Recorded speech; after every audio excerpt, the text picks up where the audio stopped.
Blood में 2 forms में transport होती है। एक हमारे पास होता है जो डिज़ॉल्व्ड फॉर्म है, जिसको हम लोग अगर हम लोग पीछे अगर आपको याद हो डिज़ॉल्व्ड ऑक्सीजन की कंटेंट डिस्कस करके आए थे, जिसमें हम लोगों ने कहा था ऑक्सीजन नहीं, किसी भी गैस की इस केस में ऑक्सीजन की बात करें तो oxygen solubility coefficient multiply by the arterial pressure of oxygen. तो ये डिसॉल्व्ड कंटेंट को बता देगा। बाकी बाउंड टू हीमोग्लोबिन है वो भी दो वो उस टाइम भी ऑक्सीजन ट्रांसपोर्ट होती है। जो हीमोग्लोबिन है वो 70 फोल्ड इंक्रीज़ कर देता है ऑक्सीजन की ट्रांसपोर्ट को। हीमोग्लोबिन मुख्तलिफ फॉर्म्स में इसमें पाया जाता है। पहले तो उसने जनरल हीमोग्लोबिन को डिस्कस किया। आपको पता है हीमोग्लोबिन में 4 सब यूनिट्स होते हैं। अगर आप हीमोग्लोबिन A2 की बात करें तो उसमें 2 अल्फा होते हैं और 2 बीटा होते हैं। सही है? इसको मतलब ऐसे नहीं बनाना चाहिए। 2 बीटा होते हैं। अभी है क्या चीज़ आपको पता है ये सिंपली क्या है एक पॉलीपेप्टाइड्स हैं। पॉलीपेप्टाइड्स कैसे ग्लोबुलर चेन्स ही हैं, ठीक है? इनके अंदर सेंटर में हीम मोइटीज़ होती हैं। हीम मोइटीज़ और इसके अंदर आयरन सेंटर में पड़ा होता है Fe2+ की फॉर्म में Fe2+ की फॉर्म में। और ये भी आपको पता है कि Fe2+ फॉर्म ही स्टेबल होती है आयरन की ना।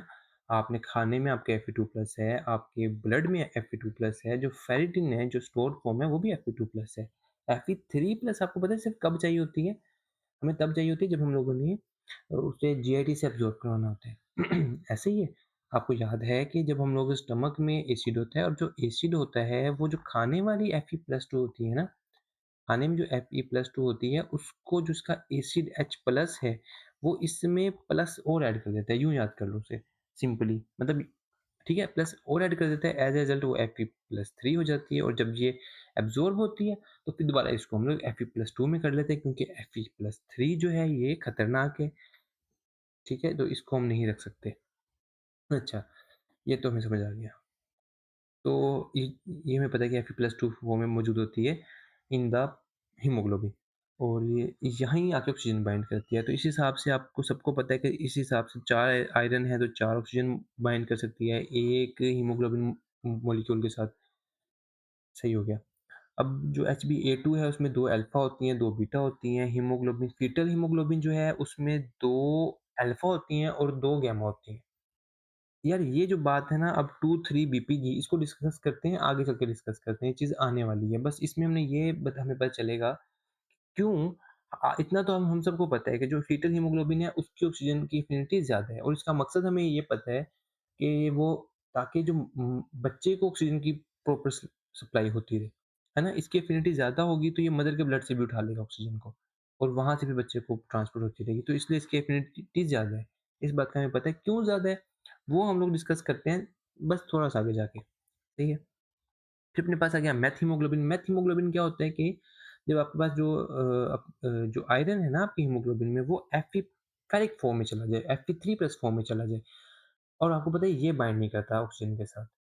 कैसे जा सकता है यार? देखो हमारे ये जाते हैं जब ऑक्सीडेटिव स्ट्रेस होता है। ऑक्सीडेटिव स्ट्रेस क्या होता है मतलब यूँ कह लें कि लाइक ऐसे मॉलिक्यूल्स होते हैं जो ऑक्सीडेशन कर कर सकते हैं। अब जो Fe+2 है इसकी जब ऑक्सीडेशन होती है तो ये Fe+3 हो जाता है।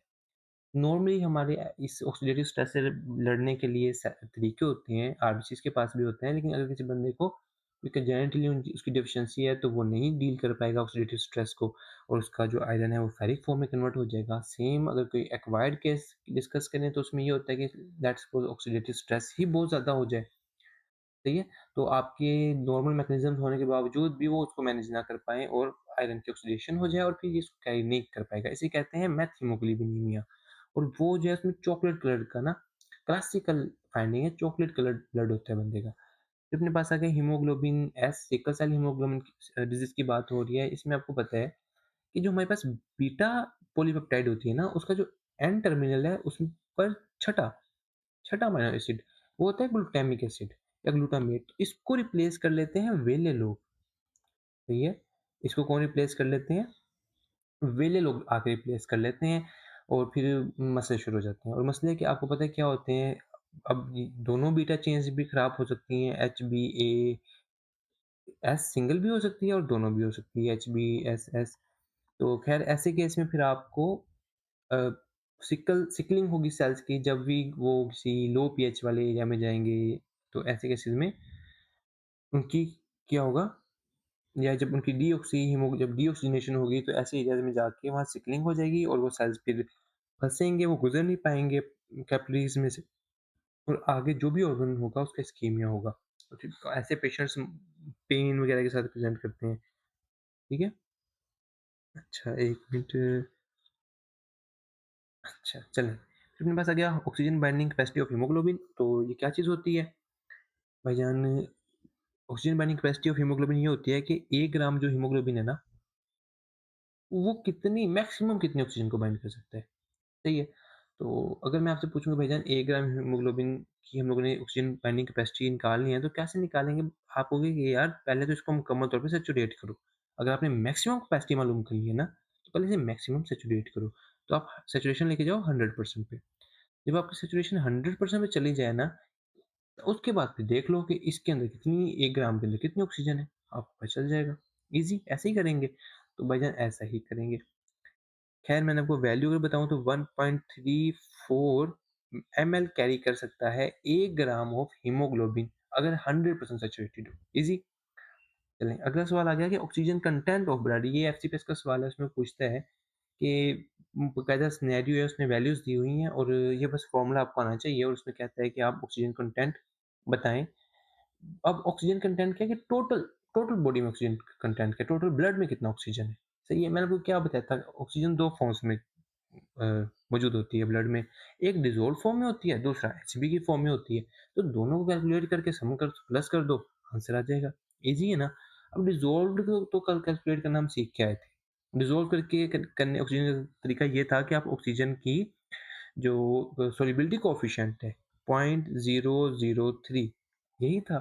इसको मल्टीप्लाई कर दो जो आर्teriयल प्रेशर है ऑक्सीजन का। तो इनको ज़रब दे दोगे तो आपके पास आ जाएगी आपकी डिसॉल्व्ड ऑक्सीजन की मिकदार। साथ में मैंने ये तो हमने निकाली जितनी भी आई हमारी। अब हमने निकालना है कि हीमोग्लोबिन के साथ यार कितनी बाइंड है। तो अगर आप देखो हम लोगों ने ऑक्सीजन हमने कैसे कैलकुलेट कर सकते हैं? आपको पता होना चाहिए कि भाई हीमोग्लोबिन पहले कितनी है, सही है? ब्लड में टोटल हीमोग्लोबिन कितनी है? एक बार आपको पता चल गया कि भाई हीमोग्लोबिन इतनी है, फिर आपने देखना है कि उस हीमोग्लोबिन मैक्सिमम कितना कैरी कर सकती है, सही है? कि अब ऑक्सीजन बाइंडिंग कैपेसिटी कितनी है 1.34 इतना ही है, ऐसे ही है। अच्छा और हीमोग्लोबिन है एक बंदे की वो हम कितनी निकालें लाइक जो भी वैल्यूज़ होती हैं नॉर्मली आप रख लो कि 14-15 रख लो जो भी आपने रखनी है, तो वो अपने पास आ गई। हम अभी आसानी के लिए ना 10 रख लेते हैं, ठीक है? 10 आ गई हमारे पास उस बंदे की एचबी। अब हमें एक और चीज़ चाहिए, यार ये तो तब है ना, ये तो तब तक ठीक था अगर 100% सैचुरेशन होती, कि मतलब 2% सैचुरेटेड है, तो फिर हम इज़िली इस चीज़ को अप्लाई कर सकते थे। लेकिन हमें नहीं पता बंदे की सैचुरेशन उतनी है कि नहीं, तो आपने सैचुरेशन भी मेंटेन करनी है, चेक करनी है। तो लेट्स सपोज़ एक बंदे की सैचुरेशन ही हाफ है, 50% सैचुरेशन है, तो ऐसे में तो आप यहाँ 0.5 करोगे ना और ये आधा हो जाएगा, डिवाइड हो जाएगा और फिर आपकी को कंटेंट भी कम होगा, तो इसलिए आपको सैचुरेशन बताना चाहिए। तो हम लोग इसको कितना रखें? जो एफसीपीएस का सवाल था ना, उसमें 90% सैचुरेशन थी, तो हम उसी को याद करते हुए ना 1.9 कर लेते हैं। मैं अगर आपको एफसीपीएस का सवाल याद कराऊँ बताऊँ ना, तो सुनिएगा, सिनेरियो सुनिएगा कि एचबी है बंदे की 10 हमने उतनी रखी है, ऑक्सीजन सैचुरेशन है 90% हमने उतनी रखी है, partial pressure arterial pressure of oxygen है 60 एमएमएचजी। तो जो हम लोगों ने इसके साथ एक और जो डिसॉल्व्ड ऑक्सीजन निकालनी थी ना प्लस करनी थी बाद में, तो उसमें आर्टीरियल हमारे पास सैचुरेशन आ गई 60 और हमें जो 0.003 कोएफ़िशिएंट तो हमें वैसे ही याद है, सॉल्युबिलिटी कोएफ़िशिएंट ऑक्सीजन का। तो ये सारी ख़ैर वैल्यूज़ हैं, इनको आप ज़रब दें पहले सबको और फिर प्लस कर दें। आपके पास आंसर जो आता है वो आता है 12.24 ये आपका एफसीपीएस का क्वेश्चन है। उसमें आंसर आता है 12.24 ये टोटल ऑक्सीजन कंटेंट है। तो इस तरह वो पूछ सकते हैं आपसे। ईज़ी हो गया? अच्छा चलिए। मज़ीद हम लोगों ने देख लेना है ये अपने पास हीमोग्लोबिन ऑक्सीजन डिसोसिएशन कर्व। अच्छा यार अब ऑक्सीजन डिसोसिएशन कर मैंने आपको अगर आपको याद हो आपको मैंने बताया था कि जो हमारे पास एल्वेलाई है उसके बाद वहाँ से जो भी ऑक्सीजन वगैरह होती है वो पहले डिसॉल्व होती है प्लाज़्मा में और प्लाज़्मा से जाती है आरबीसीज़ के अंदर। एम आई राइट? ऐसे ही होता है ना? तो यार जो प्लाज़्मा में आती है ना इसे कहते हैं आर्टेरियल प्रेशर ऑफ ऑक्सीजन और ये डिसाइड करता है कि कितनी सैचुरेशन होगी हीमोग्लोबिन की। सही है? मतलब ये देखो ना पहले पहले पहले इसमें आनी है फिर आगे जानी है। ऐसे ही अगर इसमें कम है तो आगे भी कम होगी, ईज़ी। अच्छा, अब देखो अगर 100% इसको हम लोग बोल के हाँ, अगर 100 एमएमएचजी है ना, तो जो आपके पास सैचुरेशन आएगी वो 100% आ जाएगी, सही है? अगर 40 एमएमएचजी है तब आपकी सैचुरेशन आ जाएगी 75%। अगर 25 एमएमएचजी है तब आ जाएगी 50%। ये बातें इसने यहाँ लिखी हुई हैं, सही है? तो हमें समझ आ रहा है कि जैसे-जैसे आप उसको कम करते जा रहे हो तो सैचुरेशन ड्रॉप होती जा रही है। हम लोग क्या करते हैं अब ये जो एमएमएचजी है हम हमारा कंसर्न इससे होता है। आपको पता है हाइपोक्सीमिया जो है ना हाइपोक्सीमिया की डेफिनिशन क्या है? कि जब 80 या फिर 60 मतलब वेरी करता है लेकिन 80 से कम होना तो हाइपोक्सीमिया ही कहते हैं। तो अगर 80 एमएचजी से किसी बंदे का आर्teriयल प्रेशर ऑफ ऑक्सीजन कम हो हम उसे कहते हैं हाइपोक्सीमिया। लेकिन कभी भी आपको पता है हम लोग अब हमें हमें कंसर्न होता है इससे, लेकिन हम लोग ये कैलकुलेट कर नहीं पा रहे होते। क्यों नहीं कर पा रहे होते? एबीजीज़ करानी पड़ती है। अब आपको पता है एबीजीज़ इतनी फ्रीक्वेंटली अवेलेबल नहीं होती, खास तौर पे अपने सेटअप्स में ना। तो ऐसे में फिर हमने क्या करते हैं, हम जस्ट सैचुरेशन चेक करते हैं। पल्स ऑक्स लिया होता है हमने, खास तौर पे एचओस के पास होता है तो वो लगाते हैं, सैचुरेशन आ जाती है और जो भी सैचुरेशन आती है उसकी बेसिस पे हम अंदाज़ा लगा लेते हैं कि इतनी होगी। ये चीज़ मोस्टली एप्लीकेबल होती है लेकिन हर दफ़ा नहीं। बाज़ बीमारियाँ ऐसी हो गई जिस तरह कार्बन मोनोऑक्साइड पॉइज़निंग या फिर आप कहो कि साइनाइड पॉइज़निंग के उसमें सम बीमारी में ऐसा होगा सैचुरेशन ठीक होगी बिल्कुल। ख़ास तौर पे कार्बन मोनोऑक्साइड पॉइज़निंग में आप चेक करोगे ना तो सैचुरेशन बिल्कुल 100 आ रही होगी। लेकिन बंदे का डीऑक्सिजनेटेड स्टेट में होगा बंदा। तो उसकी ख़ैर अपनी रीज़न्स हैं, अपनी कह लो कि डेफिशिएंसीज़ हैं पल्स ऑक्स की। लेकिन ख़ैर अभी बेसिक बेसिक लॉजिक ये है जो हम पल्स ऑक्स सैचुरेशन चेक कर रहे होते हैं ना बंदे की तो उसमें बेसिक चेक ये हम ये होती है रीज़न। अच्छा, अब ये हम लोग ने देख लिया, अब हम लोगों को इसको समझ ये आई कि जैसे-जैसे कम हो रही है, वैसे-वैसे जो आपके पास सैचुरेशन है, वो भी कम हो रही है। ऐसे ही है? अच्छा जी, आगे ना हम लोग ये ज़रा एक ग्राफ डिस्कस कर लेते हैं इसको। यार ये है हीमोग्लोबिन ऑक्सीजन डिसोसिएशन कर्व और ये बड़ा ही अहम कांसेप्ट है और आप लोगों को इसका आइडिया है भी। जस्ट रिवाइज़ करने हम लोगों ने हमने वही जो बात अभी की ना कि यार 25 हाँ, 25 एमएचजी में हमने देखा कि वो जितना भी सैचुरेशन है उसकी 50 पे फिर उसके हिसाब से कुछ और है 75 पे लाइक ज़्यादा होती जा रही है, ये चीज़ हम लोगों ने देखी। ऐसा ही है? अच्छा, एक बात तो ये देखी हम लोगों ने। दूसरी बात आप ये देखें कि एक वैल्यू है P50। P50 क्या है? P50 ये है कि वो वो आर्टेरियल प्रेशर ऑफ ऑक्सीजन जिस पे 50% सैचुरेशन होती है, तो वो 25 एमएमएचजी है। P50 भी समझ आ गया हमें। अब इस चीज़ को देखते हैं। वो हमें बताता है कि भैया जो सिग्मोइडल शेप है ना, ये जो हमने देखी है ये सिग्मोइडल की फ्लैट लाइन नहीं है, ये एक सिग्मोइडल शेप है, तो उसकी रीज़न क्या है? उसमें रीज़न ये बताता है कि यार जब 4 आपके पास एचबी के वो पॉलीपेप्टाइड चेन्स है ना, एक एचबी के अंदर, तो जब भी एक ऑक्सीजन आके बाइंड करता है ना, तो अगले का लगना आसान हो जाता है। मतलब पहले वाला ऑक्सीजन का बाइंड करना सबसे मुश्किल है। जब वो बाइंड कर जाएगा फिर दूसरे का उससे आसान है, तीसरे का उससे आसान है और चौथे का बाइंड करना सबसे ज़्यादा आसान है। मतलब उस टाइम सबसे ज़्यादा एफिनिटी होती है एचबी की उस चौथे मॉलिक्यूल के लिए, ऑक्सीजन के लिए और इसकी रीज़न ये होती है कि हर दफ़ा जब भी ऑक्सीजन मॉलिक्यूल बाइंड करते हैं ना तो कुछ अपना शेप में कन्फॉर्मेशनल चेंज लेके आते हैं बाकी एचबी के स्ट्रक्चर में। As a result further molecules का बाइंड करना आसान होता रहता है। सही है। तो इस वज़ह से ना ये एक फ्लैट लाइन नहीं आती कि आप देखो शुरू में किस तरह है और बाद में किस तरह तो लाइक वो जो चेंज आ रहा है ना उसकी रीज़न ये बताते हैं हमें। आगे आपने देखना है कि हाँ, इसी को कहते हैं पॉज़िटिव कोऑपरेटिविटी। पॉज़िटिव कोऑपरेटिविटी मतलब एक का लगना दूसरे को फैसिलिटेट करे। अपने पास आ गया इन द लंग्स। लंग्स में क्या होता है? यार देखो, आपको मैंने हम लोगों ने क्या डिस्कस किया था कि लंग्स में क्या होता है, ये अपने पास एल्वेलाई है और यहाँ हम लोगों को पता है कि होते हैं 100 एमएचजी प्रेशर एमएचजी होते हैं। ये और ये जो यहाँ से आ रहा होता है वो ऑलमोस्ट 40 होता है ऑक्सीजन का पार्शियल प्रेशर। अभी यहाँ हमें पता है गैस एक्सचेंज होता है।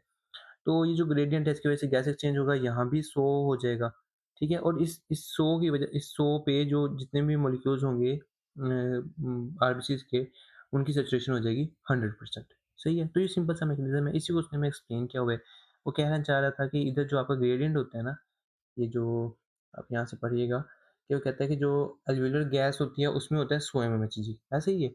और pulmonary capillary blood is arterialized by the diffusion oxygen from alveolar gas into blood। arterialized मतलब कि इसको आर्टरी की तरह का बनाया जाता है। आता हमारे पास वीनस तरह का है ना, मतलब 40 mmHg लेके आते हैं। तो इसको आर्टरी की तरह का बनाया जाता है। मुराद ये है कि इसका भी 100 कर दिया जाता है इसमें। सही है? mmHg कर दिया जाता है। किस तरह कर दिया जाता है? जब इसमें ऑक्सीजन को डिफ्यूज़ कर दिया जाता है। सही है? और एज़ अ रिज़ल्ट इसका 100 पे चला जाता है। अब अब ये जो हीमोग्लोबिन की ना एफिनिटी ऑक्सीजन के लिए ज़्यादा होती है, एज़ अ रिज़ल्ट जो भी ब्लड प्लाज़्मा में आ रहा होता है वो फ़ौरन-फ़ौरन जाता रहता है हीमोग्लोबिन के अंदर और वो सैचुरेट होती रहती है। सही है? और एज़ अ रिज़ल्ट क्या होगा कि देखो जो जो इधर आएगा वो फ़ौरन-फ़ौरन जाता रहेगा सेल्स के अंदर। एज़ अ रिज़ल्ट तो यहाँ तब तक 100 नहीं होगा जब तक आरबीसीज़ पहले फुल नहीं हो जाएँगे। सही है ना? आरबीसी जब फुल हो जाएँगे तब पीछे 100 होगा, ऐसे ही होगा। तो खैर ये फैसिलिटेट करता है डिफ्यूजन को। और बाकी दूसरी बात देखेंगे 60 और 100 एमएमएचजी के दरमियान कर्व ऑलमोस्ट फ्लैट है। मतलब ये अपने पास आ गया 60 ऑलमोस्ट और ये अपने पास आ गया 100।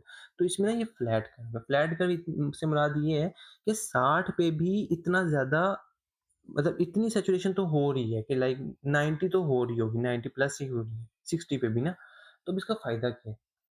इसका फ़ायदा ये है कि लेट्स सपोज़ आप किसी ऐसी जगह पे हो जहाँ पे 60 एमएमएचजी बाहर एटमॉस्फेरिक प्रेशर है और आपके लंग्स में भी, जो आपके एल्वेओलाई में भी 60 आ रहा है, सही है?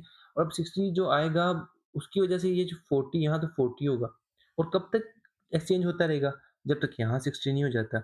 लेकिन अगर यहाँ 60 भी हो जाए ना तब भी जो हीमोग्लोबिन है वो ऑलमोस्ट 90 क्रॉस कर चुका होगा।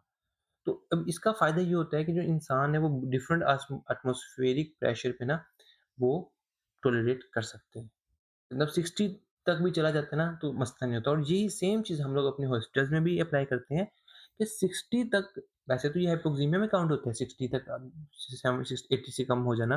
लेकिन 60 के बाद हमें पता है कि 60 के बाद जो क्या कहते हैं, ज़्यादा कमी आ जाती है, as a result perfusion proper नहीं हो पाती।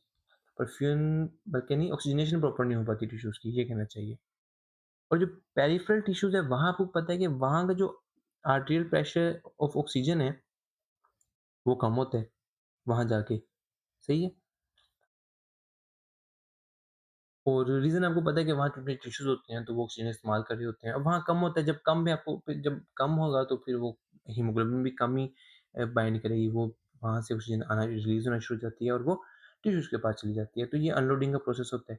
तो ख़ैर ये सारी स्टोरी है कि मतलब जब आप जाते हो एल्वेओलाई पे तब वो सैचुरेट हो जाता है मुकम्मल तौर पे, और जब आप जाते हो अपने टिश्यूज़ पे तो वो वहाँ जाके वहाँ से सारा ऑक्सीजन उतर जाती है। तो ये वाला प्रोसेस होता है। अब हमारे पास आ जाती है changes in the haemoglobin oxygen dissociation curve. या इसको पहले ना हम अपने अंदाज में समझ लेते हैं एक दफ़ा। देखो भाई, एक आएगी अपने पास लेफ्ट शिफ्ट, एक आएगी हमारे पास राइट शिफ्ट। लेफ्ट शिफ्ट कहाँ होगी? लंग्स के अंदर, ठीक है? लंग्स के अंदर। और राइट शिफ्ट कहाँ होगी? टिश्यूज़ के अंदर,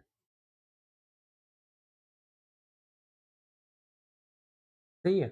अच्छा, अब मुझे आपने बस ये अब ये इसमें चीज़ क्या चीज़ है? यार जो हीमोग्लोबिन है ना, इसकी एफिनिटी सेम नहीं रहती। मतलब कुछ चीज़ें हैं जो कि इसकी इसकी एफिनिटी फॉर ऑक्सीजन चेंज करती हैं। सही है। अगर आप एक तो हम लोगों ने जो कर्व बनाई थी ना, जो ग्राफ ड्रा किया था, वो हमने ग्राफ ड्रा किया था नॉर्मल कंडीशन के अंदर। हम ग्राफ देखें, जो पहले हमने ड्रा किया था ना, ये अगर एक नॉर्मल स्टेट लिया जाए, तो उसमें वो ग्राफ आता है। लेकिन अगर आप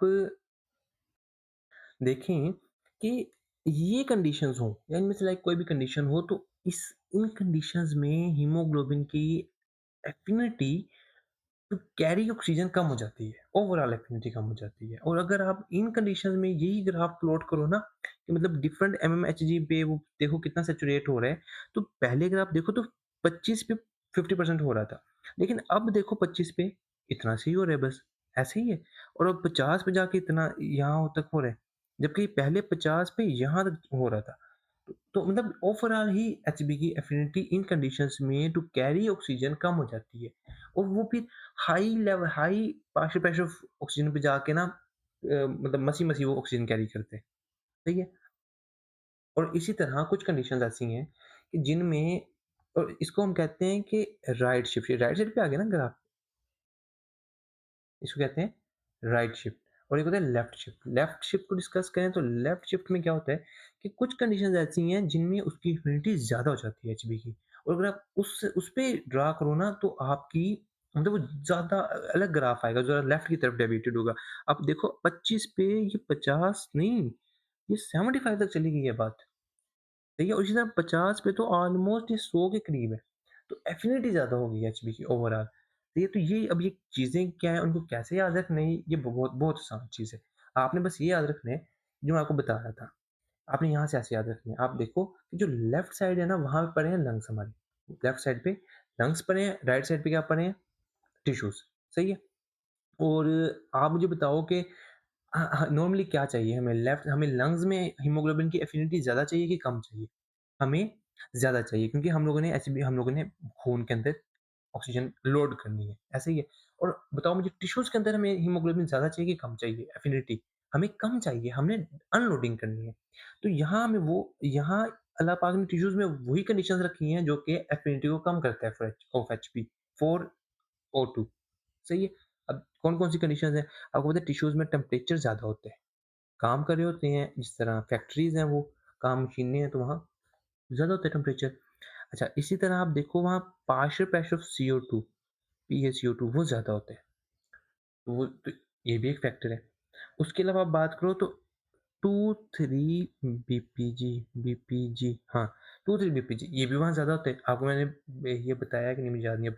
खैर मैं आपको बता देता हूँ कि इसमें क्या होता है कि जो हमारे पास 2-3 बल्कि हाँ, मैंने कहा था मैं बाद में समझाऊँगा। 2-3 बीपीजी में क्या होता है